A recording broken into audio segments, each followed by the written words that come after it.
food security exists. This is a well-established definition for WHO. Food security exists when all people at all times have physical, social, and economic access to sufficient, safe, and nutritious food that meets their daily needs for an active and healthy life. So with my students, we can spend hours going over this definition, thinking about the different body groups who wanted to make sure that healthy lifestyle was in there, or it should be food accessible, or affordable food, or it might even be culturally appropriate, as well as just having sufficient nutritious food. So it's a general, and I think now quite well accepted definition. We could quibble with some of the details. Sustainability is no less contested a term, but it's useful to remember that it's not simply about environmental sustainability, it also includes economic aspects and social aspects.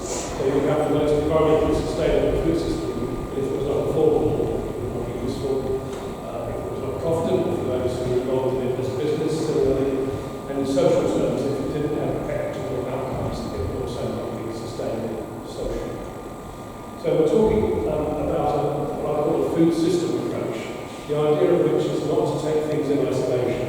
So you don't simply look at health or look at sustainability, look at production and not at marketing and consumption. So it tries to link these what appears to be separate issues together. So we're interested in how food is distributed, as well as how it's produced, how it's consumed, and then the consequences of that, particularly in terms of public health. Interested in a sustainable food system that would protect the environment, it would support local economies, and it would ensure long-term food security without limiting natural resources. Okay, so those are the definitional questions. We can come back to those in the discussion if people take issue with any of those points. This is a useful slide which tries to summarise a kind of world in crisis and where food sits within it. And there was a famous paper, authored by a group of scientists led by Rockstrom, who talked about the safe operating space for humanity. So are we living within planetary boundaries, and if not, which aspects of the system were most at fault? And you can see, I hope you can see from the diagram, there are three sort of red sectors in there where we're living well beyond planetary boundaries. And you could make an argument that all three of those are closely related to the food system. So intensive industrial agriculture is a major contributor to greenhouse gas emissions, and therefore to climate change. The agri-food system is responsible for about a third of greenhouse gas emissions. Similarly, biodiversity loss, which is another major sector in the diagram, you can see how industrial scale agriculture reduces biodiversity. And I'll say a bit about that later on in terms of alternatives such as regenerative agriculture. And then nitrogen and phosphorus cycles are also in the red zone, and they're clearly connected to the use of chemical artificial fertilizers in agriculture. So if you look at are we living within planetary boundaries, the answer is already no and getting worse. And you can certainly argue the agri-food system as it's currently practiced globally is a key player. And we have a couple of slides now, one of which is about food and environment.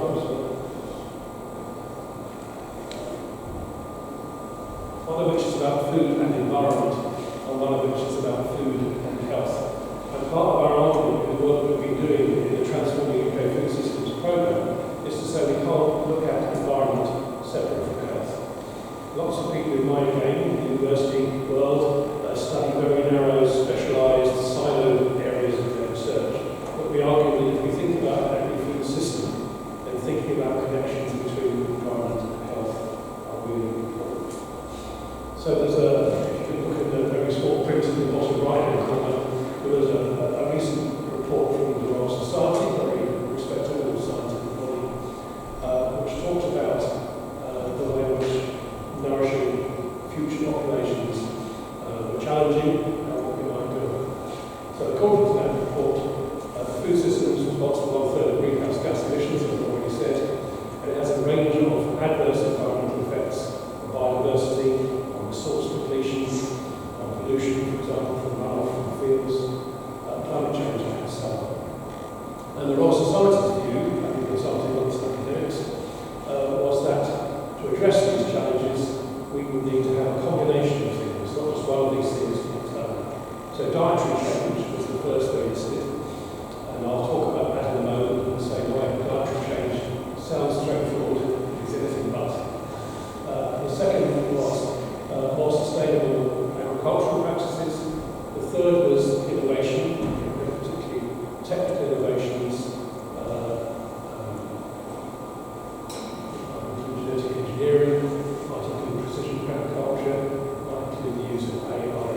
that's a terrible lack of social justice, which is one of the things we're discussing today.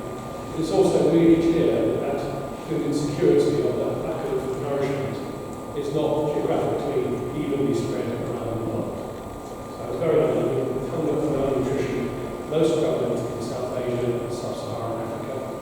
And then if you like the converse of that, issues of overweight and obesity, very much concentrated, not exclusively, but concentrated in the global north.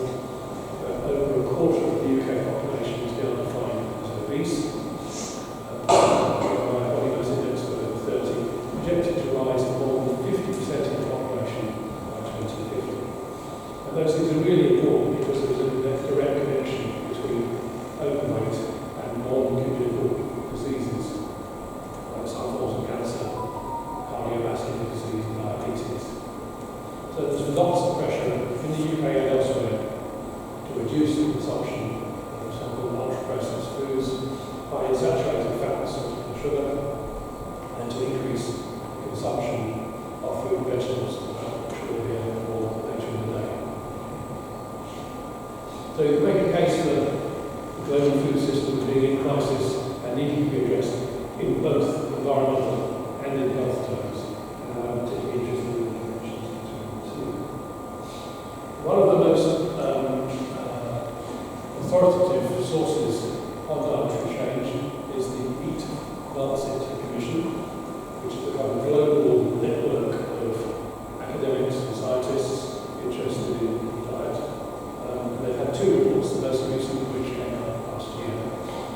And they argue that the food system is at the centre of food security and insecurity, human health, environmental sustainability, social justice, and the core resilience of nations. And they came up with something called a reference diet. So this is often, it's controversial and often misunderstood, I think. By a reference diet, they don't mean a diet that everyone should eat. They're not trying to prescribe a diet. They're not trying to run across different culturally appropriate diets and so on. But they're saying if we had a diet globally that met the following criteria, we would have a more sustainable and healthy system. So the controversy, certainly in the first round of the Lancet Commission, is this the global north or the west telling people in other parts of the world what they should eat, even if they couldn't afford it, even if it didn't fit with their religious or cultural commitments. So the reference diet, I think, global health and environment targets will put an emphasis on whole grains, fruit, vegetables, nuts and legumes, with small or moderate amounts of fish, dairy, poultry, eggs and meat. And now some of the people will say we don't really need all those things, meat and dairy, for example. But that's not what the Lancet Commission was arguing. It was arguing if we had this diet as a reference point globally, then we would be able to meet sustainability targets and be healthier than the population. So this is a slide that one of my colleagues said, looking forward to this one. So one of the things I've been saying is the top of the list for the Royal Society was we need to change people's diets. And there's a lot of discussion in public health that I can't understand why us, the public, don't listen to what is clear advice and evidence-based arguments about the need to change diets. So I'm just going to give you a few suggestions to say why diets might be resistant to change, despite all the evidence that what we're eating is not good for us.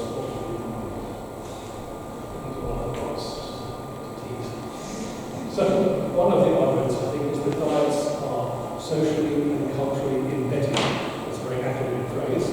But if you think about the food you eat, it's not simply you making a choice at the supermarket or from your garden or greenhouse.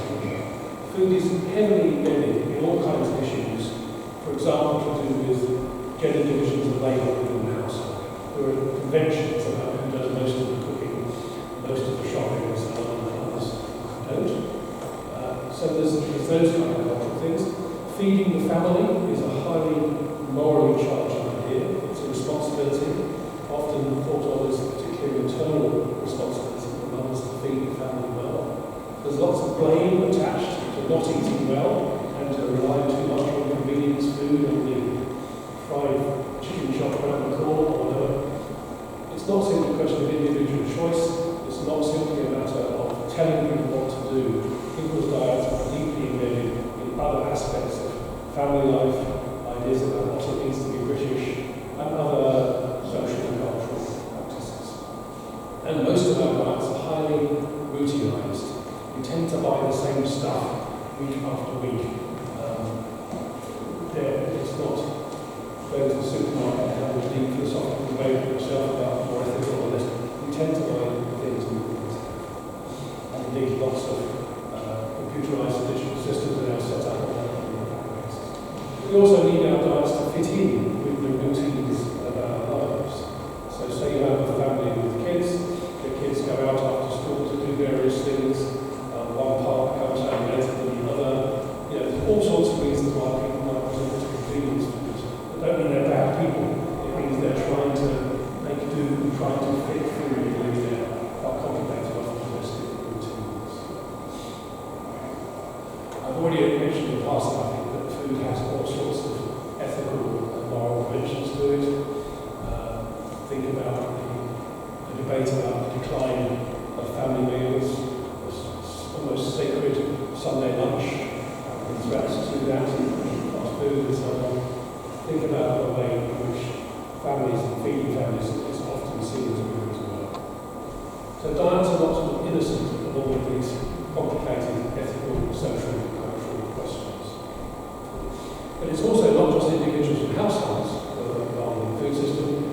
There are very big institutions involved with deeply entrenched power in those corporate structures. So this comes through particularly in terms of government and the way government is subject to lobbying by large agri-food corporations in the UK, for example, by the supermarkets. Lots of things, the work I did with DEFRA, for example, you're often the lone voice of academia on a committee, or policy group, or maybe there's someone from the Food Foundation, but most of the voices in the room represent the food industry. And so they have quite deeply entrenched and very unjust power in the system. And last but one of these, a lot of public health is quite didactic. It's sort of finger-wagging. It tells you what you should do and makes you feel bad if you don't do it. Whereas, I think if you think of all those institutional power dynamics going on, it's no surprise that as individuals we might make bad decisions, but for good reasons, often those in most cases. So didactic messaging on its own, and telling you what you should and shouldn't do, has very limited impact. And I think we need to think about a food system, about institutions and power within those systems in order to achieve behaviour change at scale, rather than just trying to do it one by one. So perhaps we need to change the food environment, not just individual diets. Some of these issues are complicated and controversial, so I'm interested in the questions and discussion. Okay, so that's it. That's the food system in general, on global terms. And now on to come to what we've been doing here in Sheffield and the colleagues elsewhere in the UK on transforming UK food systems. So there's this on the bottom right, you see the logo of the Transforming UK Food Systems programme. Huge programme, total investment of public money of £45 million across a range of different consortia, which H Street is one, across 12 different projects, and a big PhD training programme with about 50 PhD students in it. So there's been substantial investment in this idea of transforming UK food systems, and the funding has come from government, from DEFRA, from the Food Standards Agency, and so on, but also from a range of research councils. So there's a sense that this is now accepted as an issue which needs joint up thinking, as people like to say. So thinking not just within one particular discipline or one department of government, but trying to make connections across them. And like I said before, one of the criteria for being part of this programme was that we took a food systems approach. We didn't just focus on one part of the food system, we tried to think about, if I do this over here, what will happen over there? So we decided we should all eat avocados, not be great for public health, not so good for environmental sustainability, at least that's the mistake. So food systems are often taken as moving from farm to fork. That seems a bit linear to me, things are a bit more complicated. trying to make connections. The Transform UK Food Systems programme is also insisting that we don't just look at public health or sustainability, but look at links between them, and that meant taking an approach which went across disciplines.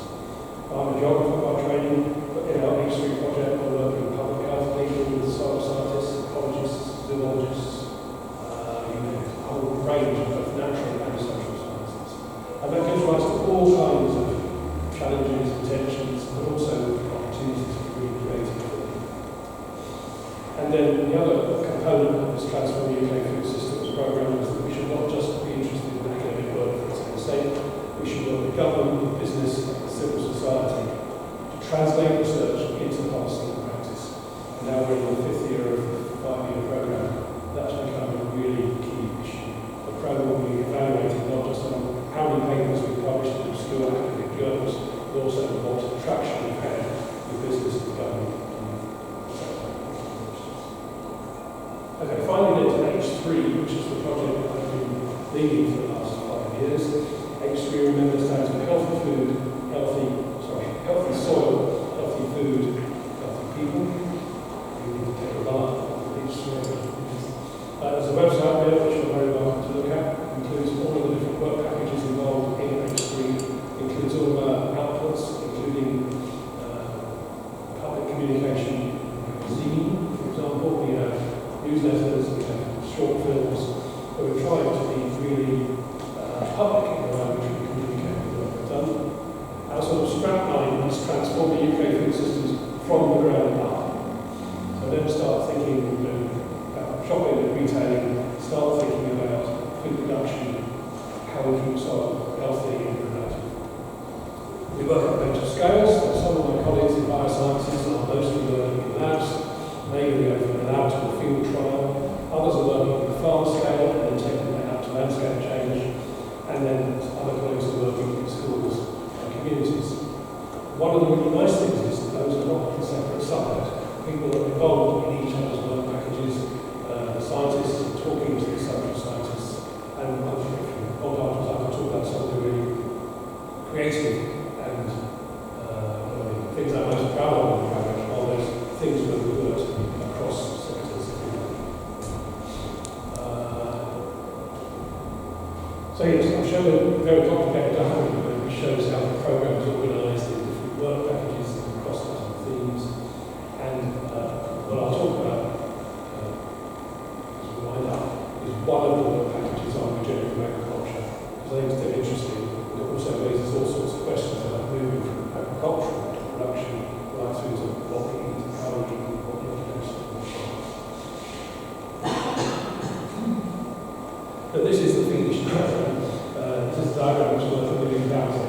It's the diagram that I think persuaded the funders that this project had potential. So on the left-hand side, there's a series of blue arrows, which are the drivers for food system change. Why would we want? And that includes things like climate change and health, includes things like trust in the food system, and then right through to obesity and diet-related health. So these are the sort of things in the back of the mind of the funders. How are we going to address these things? If you skip the rainbow bit in the middle, go right to the right-hand side, you see the way in which we try to go through from sustainable production right through to healthy consumption. And the multi-coloured bars, some of them start right back at production, some of them pick up more further through the system. There are the 6 coloured bars, which are the 6 work packages, of which today I'm only going to talk about one, the third one, which is around regen ag. And then the cross-cutting themes, the CT1, 2 and 3 on here, are trying to ensure that we link up these things. So some of that's through methodologies, integrate things, use data, we can do various kinds of analysis to show if we make this change here, how that impact there. Step up on consumer demand to make sure that we didn't have clever scientific innovations that were not publicly acceptable. And the third one on translation, engagement and impact, which is the bit where we try and get traction with government, business and civil society. Then the bottom bit is important too. This is about engaging stakeholders, not just academics talking to themselves. The arrow starts even before the project began with the co-design of the project and goes through in terms of legacy beyond the end of the academic Food and Drink Federation, who are involved in food manufacturing in the UK, with government departments like DEFRA, FSA, including local groups here in Sheffield, like Food Government,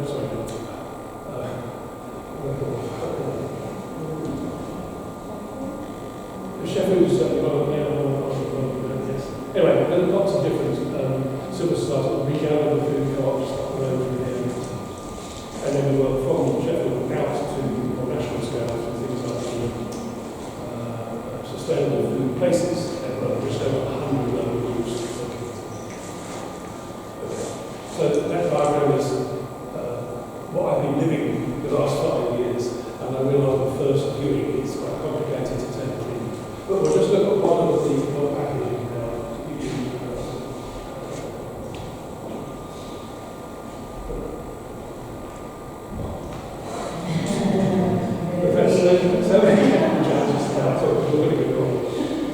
So regenerative agriculture is a term that's increasingly used with no agreed definition. But it starts with the soil.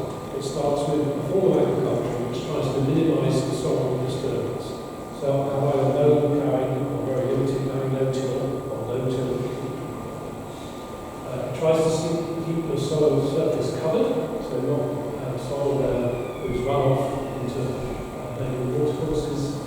Maintaining living conditions, soil, growing a diverse range of crops, not monoculture, and then probably most controversial, bringing grazing animals back to the land. And that's designed to use animal manure as fertilizer rather than artificial chemical fertilizers. And you can look more at those principles.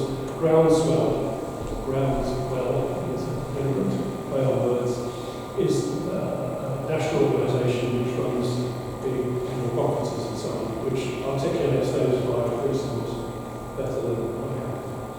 So what we did in our one package was to work with 2 farm clusters, one in the east of England, one in the southwest of England. These are clusters of farms we've got together to try to share knowledge, to learn from one another, to participate in economic programs like ours. And they were fantastic farms to work with, and they also helped us do both the environmental soil monitoring, monitoring animals on the farm, diversity, but also about social scientists like me to interview farmers about why they were making the changes they were, where they got their information from, the challenges they faced, the economic challenges, and so on. So we enjoyed this package.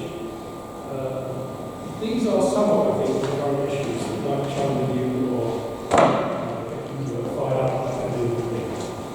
So you can show them through the research that we others have done that Regen Ag works in terms of restoring soil health and increasing biodiversity. You can monitor that even within the 5 years of our program. You can certainly argue that Regen Ag to take proper effect is going to take more than 5 years. And even within the 5-year period, we can show through worm counts and other biodiversity measures, biodiversity in those farms, and that soil health is improved too. Should have said that our 2 farm clusters included some farms which were fully regenerative, some which were transitioning, and some which were certainly at the beginning of the project planning not to change. Big discussion about yield that we moved to regenerative agriculture without the use of lots of artificial inputs. Does your yield go down? Some evidence that it does, certainly in the short term, but you have to set that against the input costs. So if you're not putting in as much artificial fertilizer, for example, or other inputs, your costs go down, you don't get the same yield, you produce the same profitability. That's a very large effect. Returning livestock to the farm is something that you'll be interested in, I think. Using animal manure or artificial fertilizers, but it continues to raise issues about how we treat animals in production.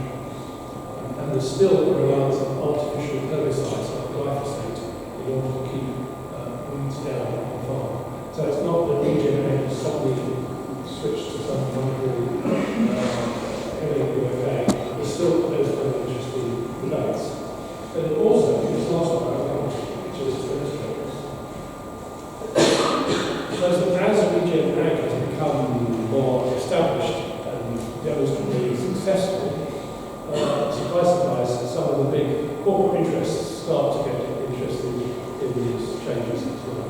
So these are just two recent reports, one from Deloitte, the other from PepsiCo, trying to commercialise, qualify, to make profit from a shift to regen ag.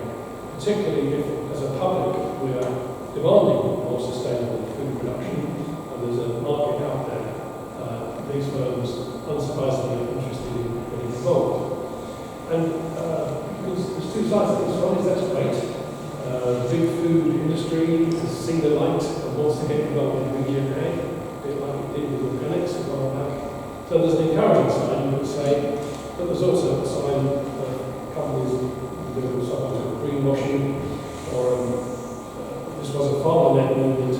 It sounds like it might become something led by larger operations in the future. I think that's nearly it.